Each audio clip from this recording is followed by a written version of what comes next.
लोमस आपको रोकना चाहेंगे, इस वक्त बड़ी खबर अपने दर्शकों को दे दे। सिंगू बॉर्डर पर और दिल्ली के तमाम बॉर्डर्स पर सुरक्षा के कड़े इंतजाम कर दिए गए हैं। दिल्ली पुलिस और सेंट्रल फोर्सेस को सभी बॉर्डर्स पर तैनात किया गया है। और ये बड़ी खबर अपने दर्शकों को दे दे कि सेंट्रल फोर्सेस के साथ साथ rapid action force, Delhi police के जवान और पैरामिलिट्री फोर्सेस को भी दिल्ली के तमाम बॉर्डर्स पर तैनात किया गया। देर रात सुरक्षा के और भी कड़े इंतजाम किए गए। उसकी तस्दीक कुछ इस तरीके से, ये हरियाणा की तरफ जाने वाला रोड है, सीमेंटेड बैरिकेड्स तो यहाँ पर किए गए, लेकिन इन बैरिकेड्स को ब्लॉक करने के लिए कंक्रीट का जो मिक्सचर है वो अब यहाँ पर डाला गया। और आप तस्वीरों में देखेंगे कि ये सीमेंटेड बैरिकेड्स है, आगे सीमेंटेड बैरिकेड्स है, लेकिन बीच में कंक्रीट का मिक्सचर डाला गया ताकि किसी भी स्थिति में जो प्रोटेस्टर्स हैं वो दिल्ली के अंदर दाखिल ना हो सके। साथ ही शंभू बॉर्डर में जिस तरीके से कल सभी ने देखा कि पत्थरबाजी वहां पर हुई, मॉडिफाइड ट्रैक्टर के साथ बैरिकेड्स को तोड़ने की कोशिश की, कम्युनिकेशन करने में काफी परेशानी लोकल पुलिस को हो रही थी। उसको देखते हुए बड़े बड़े स्पीकर यहाँ पर लगाए गए हैं, जिसमें तमाम सीनियर ऑफिसर्स अगर प्रोटेस्टर्स यहाँ पर पहुंचे तो उनको डायरेक्शन और यहाँ पर जो धारा 144 लगाई गई है उसके बारे में जानकारी देंगे ताकि कम्युनिकेशन को लेकर किसी भी तरीके का गैप ना हो। आप ये देखेंगे कि central forces, rapid action force यहाँ पर बड़ी संख्या में डिप्लॉय यहाँ पर की गई है। साथ ही इनके पास तमाम वो ऐसे वेपन्स हैं जिनके जरिए प्रदर्शनकारियों को रोका जा सकता है। साथ ही अगर वाटर कैनन चलाने की स्थिति हो तो वो भी यहाँ पर की जाएगी। और आपको मैं तस्वीर अगर यहाँ पर दिखाऊं तो आप देखेंगे सीनियर ऑफिसर्स यहाँ पर पहुंचे हैं। हालांकि अभी ब्रीफिंग की गई है तमाम सिक्योरिटी पर्सनल्स को।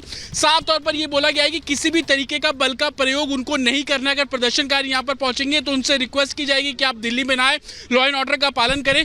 और यही सारे डायरेक्शन जो है वो सीनियर ऑफिसर्स देते नजर आ रहे हैं। मैं आपको ये फ्लाईओवर के ऊपर की तस्वीर दिखा रहा हूँ। आप ये देखेंगे सीमेंटेड बैरिकेड्स तो यहाँ पर है ही, साथ ही रैपिड एक्शन फोर्स के जवान बीच में भी आपको खड़े नजर आ रहे हैं। और आप ये तस्वीर भी यहाँ पर देखेंगे, माइक और तमाम ऐसी चीजें लेकर अब पुलिस पर्सनल यहाँ पर पहुंचे हैं ताकि कम्युनिकेशन गैप ना हो। मैं अपने विजय से रिक्वेस्ट करूंगा थोड़ा आगे आपको फ्लाईओवर के नीचे की भी तस्वीर दिखाए कि अगर कोई नीचे गलियों का सहारा लेकर या आसपास के गांव से दिल्ली में घुसने की कोशिश करेगा तो इस तरीके के सिक्योरिटी अरेंजमेंट्स यहाँ पर है।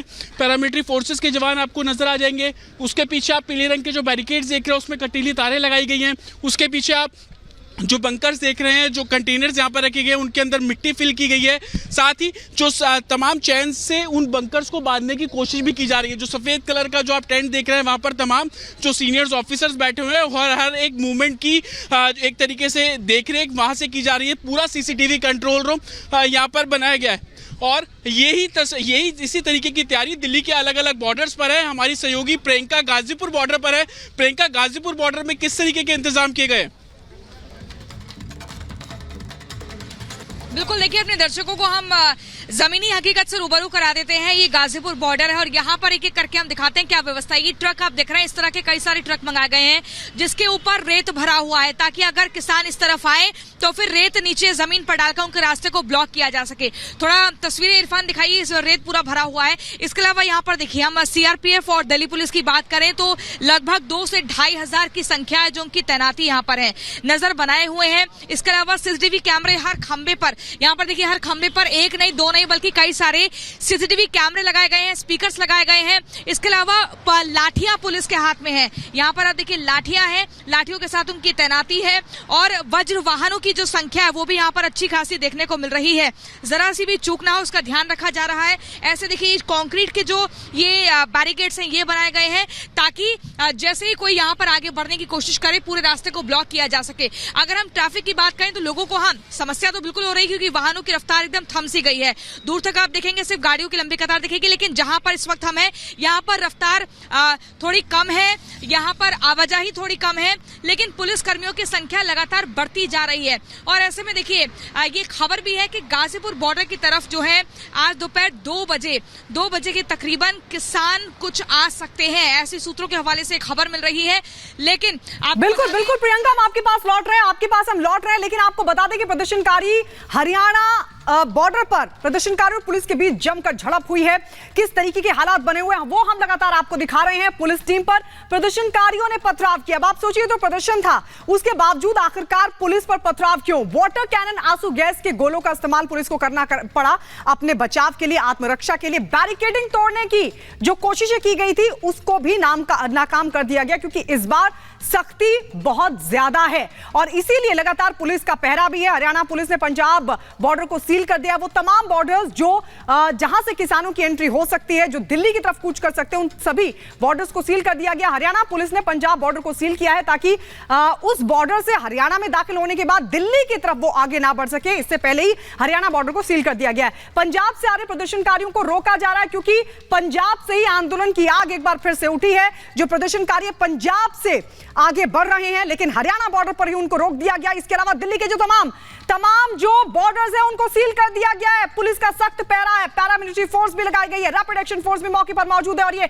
तस्वीर हम आपको दिखा रहे हैं कितनी संख्या में पुलिस फोर्स मौजूद है। बैरिकेड कर पूरे रास्ते को सील कर दिया गया। आप देख सकते हैं कई लेयर्स में कंक्रीट की बैरिकेडिंग की गई है ताकि किसान प्रदर्शनकारी आगे ना बढ़ सकें।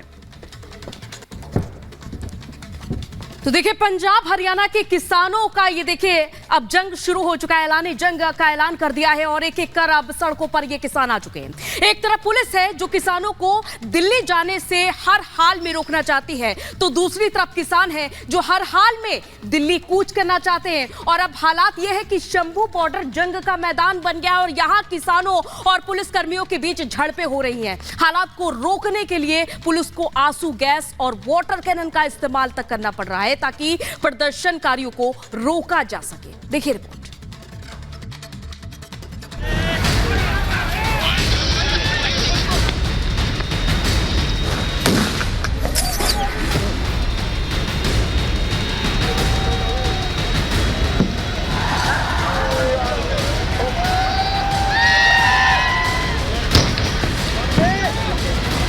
पंजाब हरियाणा की शंभू बॉर्डर पर उपद्रव की इन तस्वीरों को जरा गौर से देखिए। ये कोई जंग का मैदान नहीं, लेकिन हालात ऐसे ही नजर आ रहे हैं। किसानों के साथ आए कुछ संदिग्धों ने अराजकता का माहौल खड़ा कर दिया। प्रदर्शन के नाम पर उपद्रव कर रहे हैं। पुलिस की तरफ से ऐसे उपद्रवियों को खदेड़ने की कोशिश जारी है। उपद्रवियों पर वाटर कैनन का इस्तेमाल किया जा रहा है। ड्रोन से आंसू गैस के गोले दागे जा रहे हैं, लेकिन उपद्रवी पीछे हटने को तैयार नहीं है। हरियाणा पुलिस की तरफ से लगातार टीयर गैस शेल जो है फायर किए जा रहे हैं। हम तस्वीर दिखाते हैं कि अब किसानों ने बैरिकेड्स जो हैं वो तोड़ दिए हैं और बैरिकेड्स वहां से हटा दिए गए हैं और आगे की तरफ कूच करना शुरू कर दिया है। हवा में जो धुआं देख रहे हैं आप, वो धुआं ये है कि टीयर गैस शेल लगातार उस तरफ से जो फायर किए जा रहे हैं और इस तरफ से लगातार किसान जो हैं वो आगे बढ़ते चले जा रहे हैं। हजारों की तादाद में किसान एक साथ यहाँ पे इकट्ठा हुए हैं। शंभू बॉर्डर पर हालात काफी तनावपूर्ण है। पुलिस और उपद्रवियों के बीच में कई बार झड़पें हुई। उपद्रवी इतने बौखलाए हैं कि वो पुलिस पर पत्थरबाजी कर रहे हैं, लाठी डंडों से हमला बोल रहे हैं। पुलिस बैरिकेड्स को तोड़कर हटा रही है और जब पुलिस उपद्रवियों पर आंसू गैस के गोले दाग रही है तो उन गोलों पर गीली बोरियां डालकर उसके धुएं को कम कर दे रहे हैं। ये शंभू बॉर्डर का इलाका जो कि पंजाब और हरियाणा का बॉर्डर है, वहां पर पूरी तरीके से न सिर्फ बैरिकेडिंग कर पूरे रास्तों को जो है ब्लॉक किया गया है, लेकिन जो लोग यहां पर आ रहे हैं एक एक कर उन्हें भी हटाया जा रहा है। धारा 144 पूरी तरीके से लागू है और इसी के मद्देनजर ये पूरी तरीके से पुलिस प्रशासन अनाउंसमेंट कर रही है जो लोग यहाँ पर इकट्ठा हो रहे हैं। शंभू बॉर्डर पर यह उपद्रव किसानों के विरोध प्रदर्शन के नाम पर चल रहा है। दरअसल पंजाब के किसान अपनी मांगों को लेकर दिल्ली कूच कर रहे हैं। किसानों की मांगों में एमएसपी कानून और किसानों की कर्ज माफी सहित कुल 12 मांगे हैं। किसानों की इस प्रदर्शन का नेतृत्व किसान मजदूर मोर्चा कर रहा है, जिसे करीब 250 किसान संगठनों का समर्थन है। हम आज भी कहते हैं सरकार कोई भी अनाउंसमेंट कर सकती है और जो लगता है उन्हें भी हम कुछ देना चाहते हैं तो वो दे दें, लेकिन सरकार जो कुछ कह रही है वो सिर्फ हमारे आंदोलन का टाइम पास करना चाहती है, जो हमने देखा। किसानों की मांगों पर सरकार की तरफ से बातचीत की कोशिश जारी है। केंद्रीय मंत्री पीयूष गोयल, नित्यानंद राय सहित केंद्रीय मंत्री अर्जुन मुंडा ने किसानों के साथ बैठक कर उनकी सारी मांगे मान ली। हालांकि इस बैठक में एमएसपी कानून और किसानों की कर्ज माफी पर बात नहीं बनी। किसानों के उपद्रव को देखते हुए केंद्रीय मंत्रियों ने बड़ी साजिश की आशंका जताई। सरकार ऐसे कई मामलों का सहमति बन चुकी थी और उस पर बात आगे बढ़ चुकी थी, लेकिन कुछ ऐसे लोग भी उसमें हो सकते हैं जो इसका समाधान के बजाय समस्या के रूप में देखना चाहते हो। देश की जनता देख रही किसने क्या किया है। हम पहले भी चर्चा के लिए तैयार थे, आगे भी हैं। आगजनी तोड़फोड़ इससे कुछ नहीं होगा, बातचीत से हल निकल सकता है। मैं प्रदर्शनकारियों से इतना ही कहूँगा, कृपया करके हिंसा ना करें। प्रदर्शन की आड़ में उपद्रव मचा रहे संदिग्ध किसानों को लेकर सियासत तेज है। विपक्षी दल अब भी उपद्रवियों के साथ खड़े हैं। कांग्रेस सहित कई विपक्षी दल इन उपद्रवियों को और भड़का रहे हैं। स्वामीनाथन जी को बीजेपी की सरकार ने भारत रत्न दिया, मगर जिस चीज के लिए स्वामीनाथन जी ने अपनी जिंदगी दी, हिंदुस्तान के किसानों के लिए जो उन्होंने मेहनत की, जो स्वामीनाथन जी ने कहा, उसको करने के लिए तैयार नहीं। इसका क्या मतलब है? अब आप ऐसा रोक रहे हैं, ऐसा कोई एक फौज आने वाली है पड़ोस की देश से। अरे किसान है भाई, क्या होने वाला है? आप कीले लगा रहे हैं, रोड ब्लॉक्स कर रहे हैं, एक अजीब माहौल करके रख दिया आप।